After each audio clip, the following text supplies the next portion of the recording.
اور الحمدللہ وہاں پر میں نے 4 مقابلے جیتے تھے، اور فائنل کا جو مقابلہ تھا وہ جو انڈین کھلاڑی انوج کمار اس کے ساتھ تھا. انڈیا کا بہت بڑا پہلوان تھا، پاکستان کے کافی کھلاڑیوں کو اس نے ہرایا ہوا تھا، اور میں واحد پاکستانی تھا جس نے انڈیا کے مقام پر اسے ہرا کر 40 سالہ تاریخ پاکستان کی رپیٹ کی تھی، اور 2010 میں کامن ویلتھ گیمز میں گولڈ میڈل جیتا تھا. یہ 40 سال بعد اپنے میڈل جیتا تھا. جی بالکل.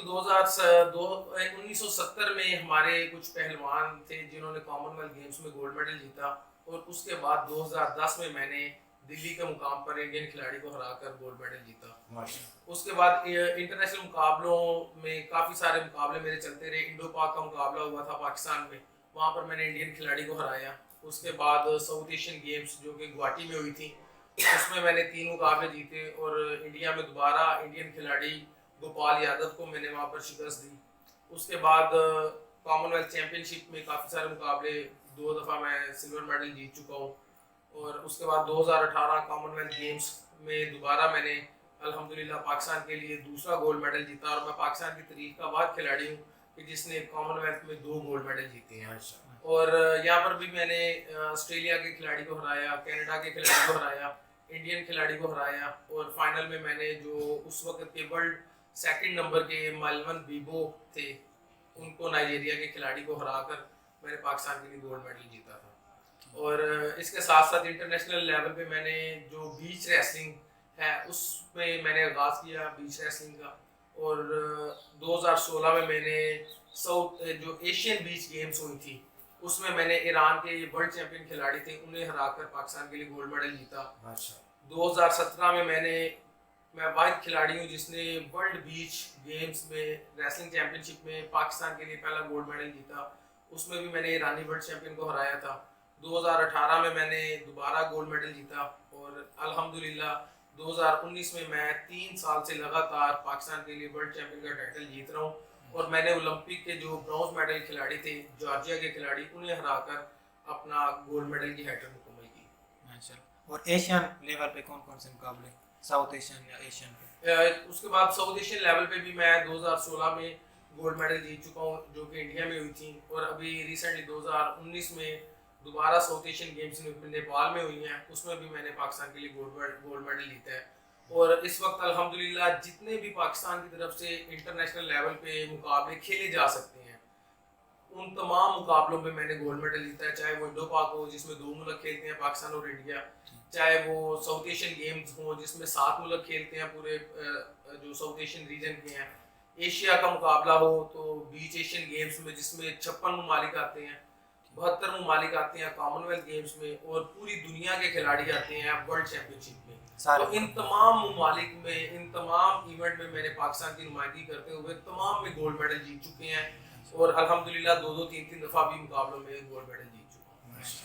اچھا، آپ اتنے مقابلے جیت چکے ہیں، اس کے لیے آپ کی ایکسرسائز کی روٹین کیا ہے؟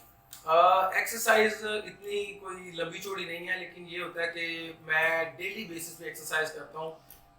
میری جو ہے نا وہ جسے ہم کہتے ہیں کہ چھٹی نہیں ہوتی، ناغہ نہیں ہوتا، چاہے کوئی بھی دن ہو، کوئی بھی تہوار ہو، کوئی بھی بہت اسپیشل دن ہو. ایون کہ میرا جو شادی والا دن تھا اس دن بھی میں نے ٹریننگ کی تھی اپنی. اور کوئی بھی دن ہو میں اپنی چھٹی نہیں کرتا، میں ٹریننگ اپنی لازمی طور پہ کرتا ہوں. اور ٹریننگ بڑی سمپل ہے میری، میں تقریباً 1.5 سے 2 گھنٹے کارڈیو کی ایکسرسائز کرتا ہوں اسٹیمنے کے لیے، جس میں رننگ ہوتی ہے، سائیکلنگ ہوتی ہے، مختلف قسم کی جو اسٹیمنا بلڈ اپ کے لیے چیزیں ہوتی ہیں. 1.5 سے 2 گھنٹے میری. پھر اس کے بعد ٹریننگ ہوتی ہے جم ٹریننگ، جس میں پاور ٹریننگ ہوتی ہے، ویٹ کو اٹھانا مختلف طریقے سے، جس میں اپنی طاقت کو بڑھانے کے لیے میں ایکسرسائز کرتا ہوں. اور تقریباً 1.5 سے 2 گھنٹے یہ اکھاڑے میں جاتے ہیں جس میں ریسلنگ کی مختلف ٹیکنیکس کو کیا جاتا ہے. اور اس طرح سے تقریباً 5 سے 6 گھنٹے ڈیلی کی پریکٹس بنتی ہے. تو اس طرح سے الحمدللہ. اکھاڑے کی ٹریننگ 2 گھنٹے تقریباً ڈیلی ہوتی ہے ہماری، جس میں کسی دن ہم زور کرتے ہیں جس طرح کشتیاں ہوتی ہیں اس طرح، کسی دن ہم ریورسل کرتے ہیں، مختلف قسم کے داؤ پیچ بار بار استعمال کرتے ہیں. اور اکھاڑے کو جیسے وہ گوڈی کرنا، سہاگا پھیرنا اور اس طرح کی جو ایکٹیویٹیز ہوتی ہیں یہ اکھاڑے میں ہوتی ہیں. یہ ڈیلی میں 2 گھنٹے اپنی اکھاڑے کی ایکسرسائز کرتا ہوں. اور آپ کے اکھاڑے وال کون کون سے ہیں جو زور کرتے ہیں؟ اکھاڑے میں الحمدللہ ہمارے جو ہے کھلاڑی کافی زیادہ ہیں، تقریباً جو میں اس وقت اکھاڑا چلا رہا ہوں اس کا نام ابھی انعام ریسلنگ اکیڈمی ہے، اور تقریباً 60 سے 70 لڑکے ہمارے پاس وہاں پر ٹریننگ کر رہے ہیں، اور ماشاءاللہ بہت ہی جو نامور کھلاڑی، تو پاکستان کے فیوچر کے لیے ہم کوشش کر رہے ہیں کہ ہم بہت سارے لڑکے تیار کریں، وہ تقریباً 7 سال سے لے کے سینئر اور انٹرنیشنل لیول تک کے کھلاڑی ہمارے ساتھ ٹریننگ کر رہے ہیں۔ جو اکھاڑے میں مین کھلاڑی ہیں ہمارے، اس میں علی پہلوان پٹا والا، ماجو پہلوان، اس کے بعد حمید پہلوان، رضا پہلوان، بلال بٹ پہلوان، زاہد پہلوان، زونی پہلوان، یہ وہ تمام کھلاڑی ہیں جو کہ نیشنل اور انٹرنیشنل لیول پہ بھی میڈل جیت چکے ہیں اور پاکستان کے بڑے نامور پہلوانوں سے بھی کشتیاں کرتے ہیں۔ تو اس طرح سے ہمارا اکھاڑے کی میں کافی سارے ماشاءاللہ لڑکے آ رہے ہیں۔ اور اس کے لیے آپ کو ڈائٹ پلان کیا ہوتا ہے پورے دن کا ایکسرسائز کی؟ ڈائٹ پلان جو ہے وہ میرا کافی زیادہ چینج ہوتا جاتا ہے، کیونکہ میرے ہر 3 سے 6 ماہ بعد کوئی نہ کوئی مقابلہ آتا ہے، تو میرا ڈائٹ پلان ڈیپینڈ کرتا ہے میری جو کمپٹیشن آ رہا ہے اس کے لحاظ سے۔ اگر تو میں کوئی مڈ ریسلنگ کی تیاری کر رہا ہوں تو پھر میں کافی زیادہ اچھی ہیلدی ڈائٹ کھاتا ہوں، مطلب جس میں کافی میں گوشت کا استعمال کرتا ہوں، دودھ کا زیادہ استعمال کرتا ہوں، اور میں اپنا ویٹ تھوڑا سا بڑھانے کی کوشش کرتا ہوں، کیونکہ میرا کمپیریٹیولی جو مڈ ریسلنگ کے کھلاڑی ہیں، مٹی کے پہلوان ہیں، ان سے میرا ویٹ کافی زیادہ کم ہے، تو پھر میری کوشش یہ ہوتی ہے کہ میں تھوڑا سا اپنا ویٹ گین کروں۔ لیکن جب مجھے انٹرنیشنل لیول پہ کھیلنا پڑتا ہے، جب میں پاکستان کے لیے باہر کے ممالک میں کھیلتا ہوں، تو اس میں پھر وزن کو ریڈیوس کرتا ہوں، تقریباً کبھی مجھے 86 میں کھیلنا پڑتا ہے، کبھی 92 میں کھیلنا پڑتا ہے، تو مجھے 5-5 7-7 kg اور سم ٹائم تو مجھے 10 کلو بھی وزن کم کرنا پڑتا ہے، تو پھر میں اپنی ڈائٹ کو تھوڑا سا چینج کر دیتا ہوں، دودھ وغیرہ میں پھر نہیں لیتا، پھر میں جوس لیتا ہوں، سبزیاں میں استعمال کرتا ہوں، ویجیٹیبلس، اور اس طرح سے پھر میں اپنی جو میری ڈائٹ ہے اس کو بہت زیادہ کنٹرول کرتا ہوں، تو اس لیے ڈائٹ میری کبھی زیادہ ہو جاتی ہے اور کبھی بہت زیادہ کم ہو جاتی ہے۔ اچھا، اور آپ کا پسندیدہ داؤ کون سا ہے کشتی میں جب؟ داؤ 3-4 مجھے جو بڑے اچھے لگتے ہیں، ان میں ایک کلا جنگ کا داؤ بہت اچھا ہے، ایک ڈبل پٹ نکالنا، ایک ٹنگی ڈالنا، کلی ڈالنا اور موڑا کرانا، یہ وہ داؤ ہیں جو کہ مجھے بڑے اچھے لگتے ہیں، ٹنگ کرانا، ڈاک کا جو داؤ ہے یہ بھی بہت اچھا استعمال ہوتا ہے، تو یہ تمام داؤ مجھے بہت زیادہ اچھے لگتے ہیں۔ پرانے پہلوانوں میں آپ کو کون سے پہلوان انسپائر کرتے تھے، جن کے بارے میں آپ سن کے پہلوانی میں آپ کو موٹیویشن ملتی تھی؟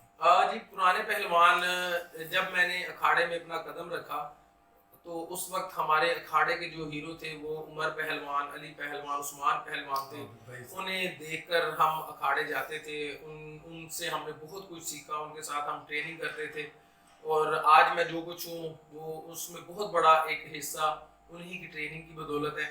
اور اس کے بعد جب ہم کیمپ وغیرہ میں گئے تو وہاں پر شاد پہلوان آٹے والا کا نام سنا، وہاں پر ہم نے عبد المجید ماڑو والے پہلوان کا نام سنا، پھر ہمیں پتہ چلا کہ اولمپک میں بشیر پہلوان دوبی جو ہیں وہ اولمپک میں میڈل لے کے آئے ہیں، تو اس طرح سے جیسے جیسے پہلوانی سے ہم روشناس ہوتے گئے، جیسے جیسے پہلوانوں کے بارے میں سنتے رہے، تو اس طرح جو ہے وہ ہمارے فیوریٹ پہلوان بھی چینج ہوتے چلے گئے، اور جب پھر جو ہمارا سرائکی خطہ ہے اس طرف کے پہلوانوں کا سنا، دولی پہلوان کا سنا، ہمارے ساتھ اتنے بڑے لیجنڈ ہمارے یہاں پر موجود ہیں ان کے بارے میں سنا، تو یہ وہ پہلوان ہے کہ جن کو دیکھ کر بہت زیادہ خوشی ہوتی ہے، جن کے قصے سن کر بہت خوشی ہوتی ہے، اور جب انٹرنیشنل لیول پہ سنا جیسے گاما پہلوان کے بارے میں، تو آج بھی ہمارے گھروں میں باتیں ہوتی ہیں، جیسے جو ہمارے پہلوان گزرے ہیں جارا پہلوان، تو ان کا بھی ہمارے گھروں میں ذکر ہوتا ہے، تو یہ وہ پہلوان ہے کہ جن کے قصے کہانیاں سن سن کے ہمیں شوق ہوا، جنہیں دیکھ دیکھ کر ہم انسپائر ہوئے، اور ان کو دیکھ دیکھ کر ہی ہم پہلوانی آگے لے کر جاتے ہیں۔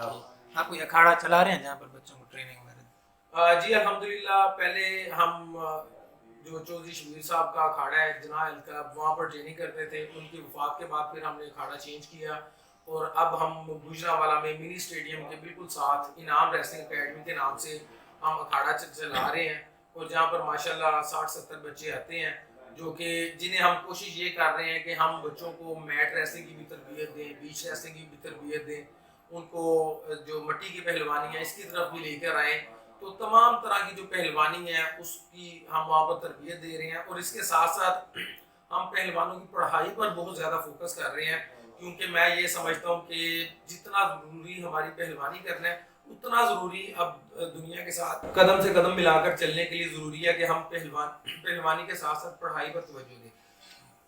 الحمدللہ ہمارے تقریباً جو پہلوان ہیں اب جو نئے آ رہے ہیں وہ تمام کسی نہ کسی اکیڈمی میں کسی نہ کسی اسکول کالج میں تعلیم حاصل کر رہے ہیں. کتنے بچے ہیں جو آپ کے اکھاڑے میں ابھی؟ تقریباً 60 سے 70 بچے ہیں اور الحمدللہ 7 سال سے لے کر ہمارے پاس تقریباً سینئر لیول تک بچے ہیں. اس میں انڈر 15 کی ٹیم بھی ہے ہمارے پاس, انڈر 17 کی بھی ہے, انڈر 20 کی بھی ہے, نیشنل لیول کی بھی ہے. اور اس وقت جب بھی نیشنل کا مقابلہ ہوتا ہے پاکستان کا تو ہمارے وابڈا کی طرف سے بھی ہمارے اکھاڑے میں سے لڑکے کھیلتے ہیں, آرمی میں بھی ہمارے لڑکے ہیں, ریلوے میں بھی ہمارے لڑکے ہیں, پولیس میں بھی ہمارے لڑکے کھیلتے ہیں, پنجاب کی ٹیم میں, ایون ایچ ای سی کی ٹیم میں, جتنی بھی ٹیمیں بنتی ہیں تمام جو ٹیمیں ہیں ان میں ہمارے اکھاڑے کے لڑکے حصہ لیتے ہیں مختلف طریقے سے, تو جو کہ میں سمجھتا ہوں کہ ایک بڑا اچھا قدم ہے. اچھا, یہ دنگل جو کرائے جاتے ہیں, ایونٹس ہوتے ہیں, بڑے ایونٹس ہوتے ہیں پہلوانوں کے لیے, تو وہ پہلوانوں کو موٹیویٹ کرتے ہیں, لیکن گوجرانوالا میں اتنے دنگل نہیں ہوتے, پھر بھی پہلوانی سب سے زیادہ ہو رہی ہے گوجرانوالا میں پاکستان کے اور علاقوں کی نسبت, تو اس کی کیا وجوہات ہیں؟ گوجرانوالا میں جو پہلوانی ہو رہی ہے اس کی جو بیسک ایک ریزن ہے وہ یہ ہے کہ یہاں پر میٹ ریسلنگ کا بہت زیادہ ٹرینڈ چل چکا ہے, اور اس کے ساتھ ساتھ جب بھی انٹرنیشنل لیول پر میڈل آتے ہیں تو جو ہماری قوم ہے, جو ہمارے بچے ہیں, وہ موٹیویٹ ہوتے ہیں اپنے سٹارز کو دیکھ کر. اپنے جو بھی چیز آپ ٹی وی پر دیکھتے ہیں, جب پتہ چلتا ہے کہ جی انعام پہلوان یا اسد پہلوان یا عمیر پہلوان یا اظہر پہلوان میڈل لے کر آ رہے ہیں اور حکومت ان کو بڑی زیادہ وہ فیسیلیٹیٹ کر رہی ہے, تو اسی طرح پھر بچے انسپائر ہوتے ہیں. اور گوجرانوالا میں کیونکہ گوجرانوالا پہلوانوں کا شہر ہے, یہاں پر جگہ جگہ اکھاڑے موجود ہوتے ہیں, تو اس لیے یہاں پر وہ پہلوانی کرنا آسان ہوتا ہے, کیونکہ جس چیز کی سہولت موجود ہوتی ہے اس چیز کو پھر کرنا بھی آسان ہوتا ہے. تو اس وجہ سے, اور اس کے علاوہ جو پہلوانی خاندان ہے وہ بھی اپنے بچوں کو پہلوانی میں لے کر آتے ہیں. اور اب جو ہے پہلوانی کا جو گوجرانوالا میں اس لیے زیادہ ہو رہی ہے کیونکہ یہاں پر جتنے اسکول ہیں, جتنے کالج ہیں, وہ ان کی پہلوانوں کی ٹیمیں بن رہی ہیں, تو اس وجہ سے بھی پہلوانی کافی زیادہ ہو رہی ہے. جیسے کہ میں پنجاب کالج کا ذکر کروں گا کہ اگر کوئی بھی بچہ صرف اپنے سٹی لیول پہ بھی پہلوانی کرتا ہے تو اسے فری آف کاسٹ اس کی جو ہے نا ایجوکیشن کا سارا خرچہ وہ بالکل معاف ہو جاتا ہے, اور وہ پہلوانی بیس پر اس کا ایڈمیشن ہوتا ہے جو کہ لاکھ لاکھ روپے فیس ہے. تو اس لیے بھی بچے جو ہے نا وہ پہلے تو اپنے کالج کے ایڈمیشن کے لیے آ جاتے ہیں, پھر جب سال 2 سال وہ پہلوانی کرتے ہیں, پہلوانی میں بھی بہتر ہو جاتے ہیں, کچھ کشتیاں پڑھنا شروع ہو جاتی ہیں, پھر ان کی آگے یونیورسٹی لائف شروع ہو جاتی ہے جو کہ 4-4-5-5 لاکھ روپے فیسیں ہیں. تو اس وجہ سے بھی بچے یہاں پر زیادہ آتے ہیں کہ یہاں پر تمام طرح کی سہولت موجود ہے. اور میں سمجھتا ہوں کہ پہلوانی کے فروغ میں پنجاب کالج نے, یونیورسٹی آف سینٹرل پنجاب نے, اور مختلف گروپس ہیں جو سپورٹ کر رہے ہیں پڑھائی کو, اس وجہ سے بھی پہلوانی کافی زیادہ فروغ پا رہی ہے. اچھا, یہ مٹی والی کشتی اور میٹ والی ریسلنگ, ان میں فرق کیا ہے, آپ کیا فرق دیکھیں؟ مٹی والی اور جو میٹ والی کشتی ہے اس میں کچھ بیسک فرق ہیں. سب سے پہلے تو ویٹ کیٹیگریز کا فرق ہے. مڈ ریسلنگ میں اوپن ویٹ ہوتا ہے, کسی کے ساتھ بھی کھیل سکتے ہیں, جبکہ جو ہماری میٹ ریسلنگ ہے اس میں ویٹ کیٹیگریز ہوتی ہیں. 55 والے نے 55 والے کے ساتھ کھیلنا ہے اور 100 والے نے 100 والے کے ساتھ کھیلنا ہے. تو اس لیے سب سے پہلے ویٹ کیٹیگریز کا ڈفرینس, اس کے بعد سرفیس کا ڈفرینس آتا ہے کہ اس میں مٹی پر کشتی ہوگی, اس پہ میٹ پہ کشتی ہوگی. اور اس کے بعد جو مڈ ریسلنگ ہے اس کا ایک ہی رول ہے کہ آپ نے کمر لگائی اور کشتی ختم ہو جائے گی, جبکہ میٹ ریسلنگ پہ مختلف پوائنٹ ہوتے ہیں. اگر آپ نے کمر پکڑ لی تو اس کے 2 پوائنٹ ہیں, اگر آپ نے اپنے کھلاڑی کو, اپنے اپوننٹ کو اچھال کے کمر لگا دی تو اس کے 4 پوائنٹ ہیں, اگر آپ نے کمر لگا کے رکھی تو وہ بالکل ختم ہو جاتی ہے, فال پوزیشن آ جاتی ہے. تو اس طرح سے اس کے کچھ رول بنائے گئے ہیں, اور اس کا ٹائم ڈیوریشن کا بھی فرق ہے. جو میٹ ریسلنگ ہے اس کے 3-3 منٹ کے 2 راؤنڈ ہوتے ہیں, 6 منٹ پر محیط ہوتی ہے, اور جو ہماری مڈ کی کشتی ہے وہ تو جب بھی ختم ہو جائے. تو یہ جو بیسک ڈفرینس ہے وہ پہلوانی میں یہ ہے. اچھا, آج کے جو نوجوان بچے ہیں اگر وہ ریسلنگ کو ایز اے پروفیشن چوز کریں تو وہ کیا حاصل کر سکتے ہیں اس میں؟ جی, ریسلنگ کو پروفیشنل اگر آپ کرنا چاہتے ہیں تو میں سمجھتا ہوں کہ اس سے بہتر کھیل ہی کوئی نہیں ہے. مٹی کا کھیل ہے, اور اس کے بعد سب سے جو ضروری چیز ہے کہ اگر ہم اس کو اچھے طریقے کے ساتھ کریں تو اس میں بڑا اچھا فیوچر ہے. بچوں کو جابس مل جاتی ہیں, آرمی میں بہت اچھی بچے ہمارے جاب کر رہے ہیں, بہت بڑے پہلوان کر رہے ہیں, وابڈا میں جاب کر رہے ہیں, اور اس کے ساتھ ساتھ آپ کو دنگل وغیرہ کھیلنے کا موقع ملتا ہے.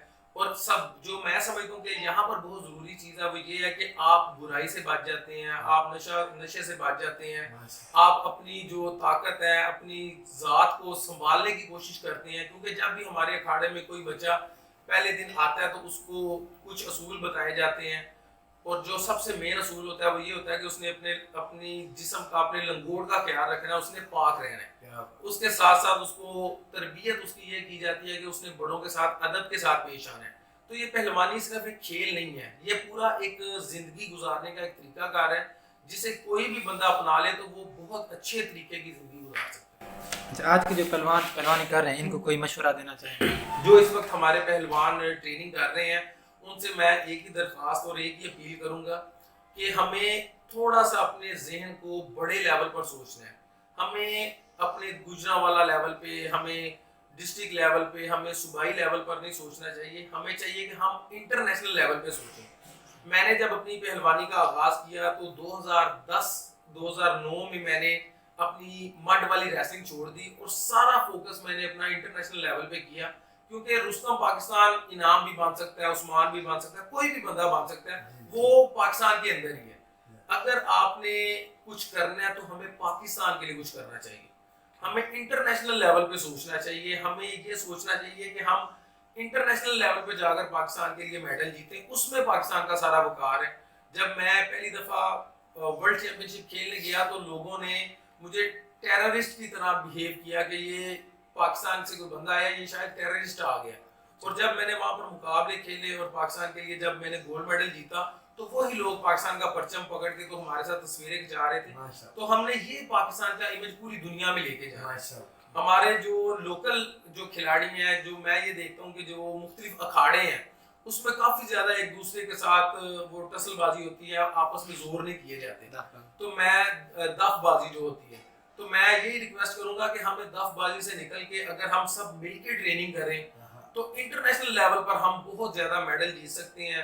کیونکہ میں تمام انٹرنیشنل لیول پہ کھیل کے آیا ہوں, ورلڈ میں بھی میڈل ہے, ایشیا میں بھی میڈل ہے, کامن ویلتھ میں بھی میڈل ہے. تو اگر ہم تھوڑا سا یونائٹ ہو کر سوچیں, ایک دوسرے کے ساتھ مل کے سپورٹ کر کے چلیں, تو ہم سب انٹرنیشنل لیول پر کھیل سکتے ہیں اور پاکستان کے لیے بہت بڑا نام کما سکتے ہیں.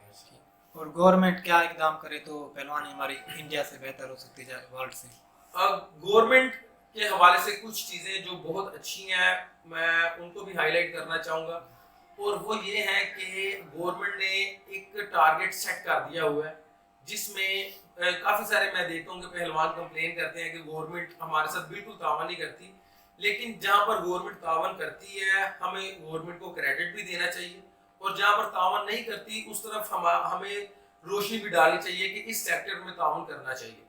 سب سے پہلے میں بات کرتا ہوں کہ جو حکومت تعاون کرتی ہے, آپ یہ دیکھیں کہ جو ساؤتھ ایشین گیم ہے جس میں صرف 8 ملک آتے ہیں پوری دنیا سے, اس میں اگر کوئی بھی پہلوان گولڈ میڈل جیتے تو اس کو 10 لاکھ روپیہ ملتا ہے.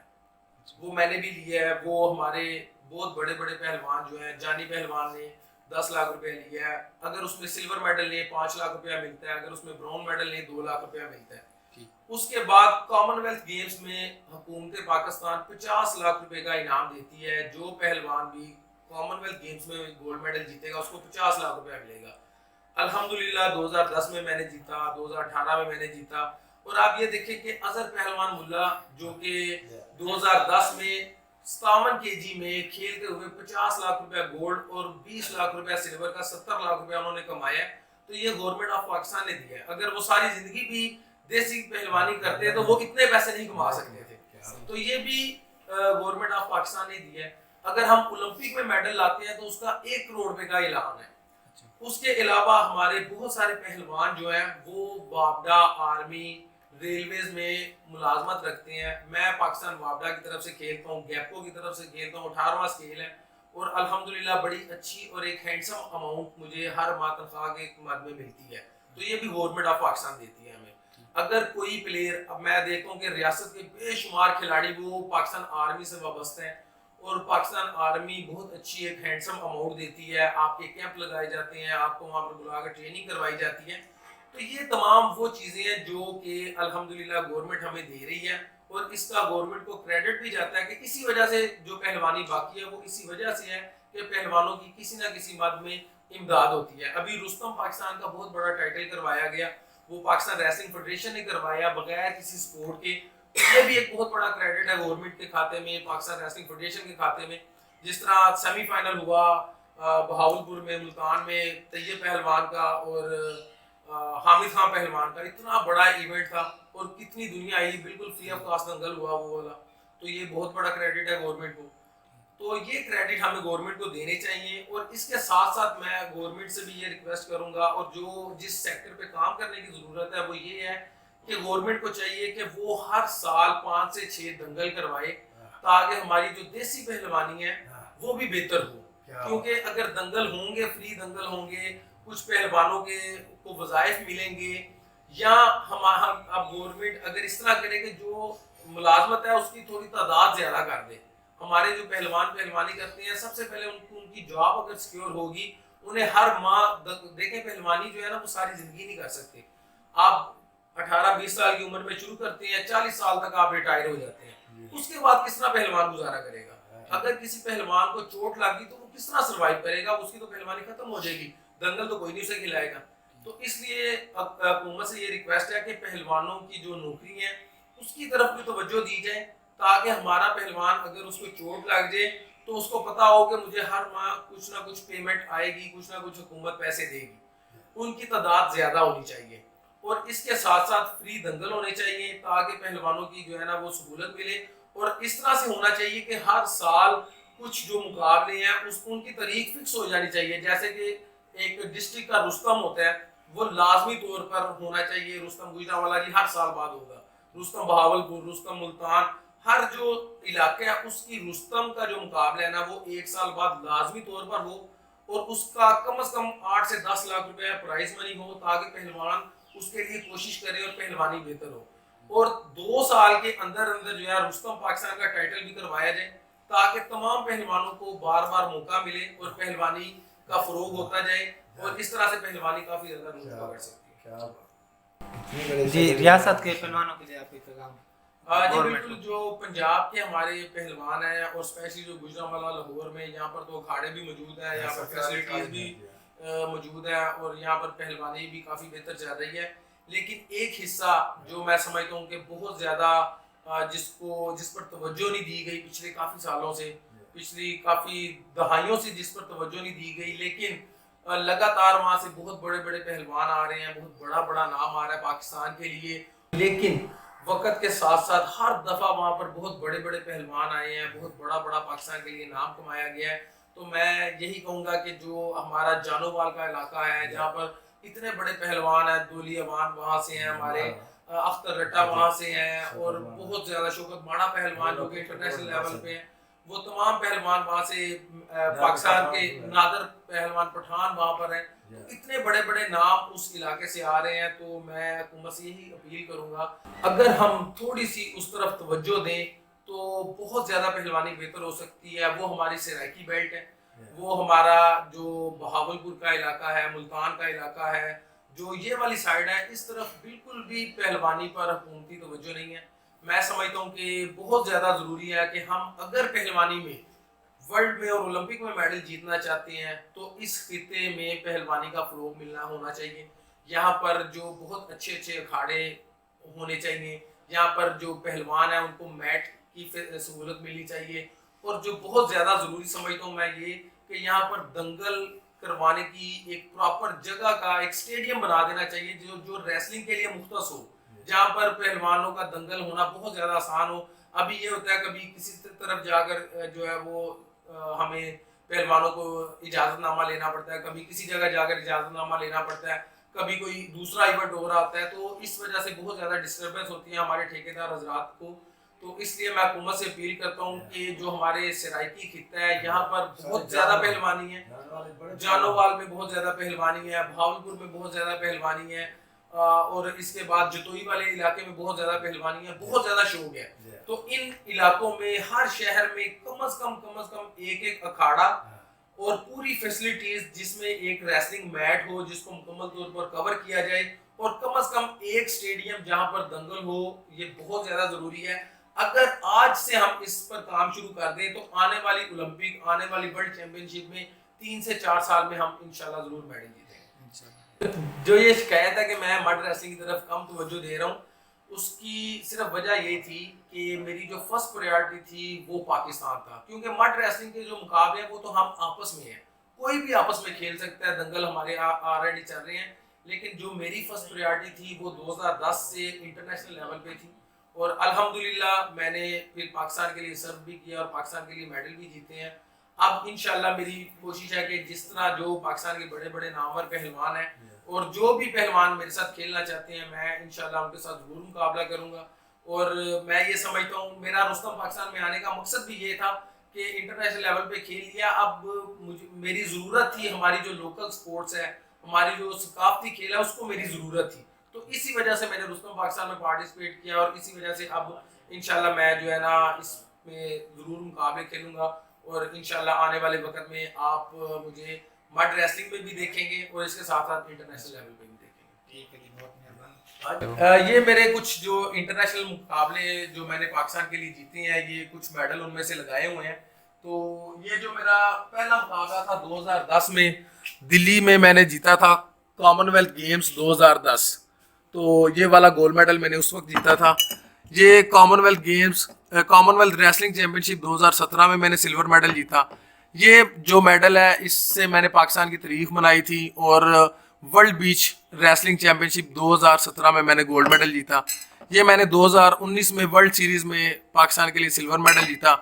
یہ 2018 میں نے پاکستان کے لیے گولڈ میڈل جیتا. یہ 2016 میں نے انڈیا میں جو ساؤتھ ایشین گیمز ہوئی تھی, انڈین کھلاڑی کو ہرا کر گولڈ میڈل جیتا. یہ والا گولڈ میڈل میرا سب سے بڑا گولڈ میڈل ہے, جس میں نے اولمپک کے جو برونز میڈل ہیں ان کو ہرایا تھا جارجیا کے کھلاڑی کو, اور پاکستان کے لیے ورلڈ بیچ گیمز 2019 میں گولڈ میڈل جیتا تھا. یہ میں نے ایشین بیچ گیمز میں گولڈ میڈل جیتا تھا 2014 میں. یہ 2016 میں نے ایشین بیچ گیمز میں گولڈ میڈل جیتا, ایرانی کھلاڑی کو ورلڈ چیمپئن کھلاڑی کو ہرایا تھا. یہ میں نے 2018 میں گولڈ میڈل جیتا کامن ویلتھ گیمز میں, جس میں نے ورلڈ سلور میڈل میلون بیبو کو ہرایا. یہ میں نے 2016 میں کامن ویلتھ ریسلنگ چیمپئن شپ میں گولڈ میڈل جیتا. یہ والا جو گولڈ میڈل ہے یہ میرا بالکل لیٹسٹ گولڈ میڈل ہے. ساؤتھ ایشین گیمز 2019 میں نے پاکستان کے لیے گولڈ میڈل جیتا. یہ میرے استاد محترم کی تصویر ہے جو کہ وفات پا چکے ہیں, جنہوں نے مجھے پہلوانی کرائی, اور سارا کریڈٹ انہیں جاتا ہے. اور یہ صدر پاکستان کی طرف سے مجھے پرائڈ آف پرفارمنس ملا ہے, اور کسی بھی پہلوان کو ہسٹری میں شاہد پہلوان آٹے والے کو جو ہے نا وہ ہسٹری میں پہلی دفعہ گولڈ یہ ملا تھا صدر پاکستان کی طرف سے ایوارڈ, اور اس کے بعد میں دوسرا پہلوان ہوں پاکستان کی طرف سے جس نے صدر پاکستان کی طرف سے پرائڈ آف پرفارمنس کا ایوارڈ جیتا ہے. یہ جو نیچے والا یہ میڈل ہے یہ پاکستان کے کچھ میڈل ہیں, مختلف جو ہے کچھ یونیورسٹیز کی طرف سے کھیلے, کچھ پنجاب لیول کی طرف سے کھیلے, تو ان میں سے کچھ میڈل یہاں پر میں نے لگائے ہوئے نیشنل لیول کے. یہ جو میڈل ہیں یہ صدر پاکستان کی طرف سے مجھے جو ملا صدارتی ایوارڈ برائے حسن کارکردگی. پاکستان کی طرف سے جو میں نے مڈ ریسلنگ میں اچیومنٹ جیتی جو دیسی پہلوانی میں, وہ یہ 2 گرجی ہیں. شیر پاکستان کی گرج جو کہ میں نے 2018 میں جیتی تھی, اور الحمدللہ یہ رستم پاکستان کی گرج ہے جو کہ میں نے 2019 میں ریسنٹلی ابھی جیتی ہے.